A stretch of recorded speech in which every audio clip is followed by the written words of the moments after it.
নমস্কার বন্ধুরা, আমি এসেছি বকবক চ্যানেল থেকে আপনাদের সঙ্গে বকবক করতে। ওই যে দূরে দেখা যাচ্ছে এক দাদা ভাইকে দেখতে পাচ্ছি। দাদা ভাই বসে বসে মনের সুখে বিড়ি খাচ্ছে। চলুন দাদা ভাইয়ের সঙ্গে একটু বকবক করা যায়, আসুন। দাদা ভাই বিড়ি খাচ্ছে। বাবা, দাদা ভাই তো আমাদের সঙ্গে বকবক করতে চাইছে না। যাই হোক দাদা ভাই, আপনাকে আমি একটা প্রশ্ন করব। আচ্ছা দাদা ভাই একটু বলেছে করুন করুন।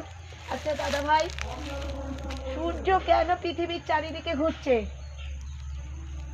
সূর্য কেন পৃথিবীর চারিপাশে ঘুরছে? হ্যাঁ। সূর্য পৃথিবীর সাথে প্রেম করবে বলে সূর্য পৃথিবীর চারপাশে ঘুরছে। দাদা ভাই বলল সূর্য কেন পৃথিবীর চারিদিকে ঘুরছে, দাদা ভাইয়ের উত্তরে জানা গেল সূর্য পৃথিবীর সঙ্গে প্রেম করবে বলে।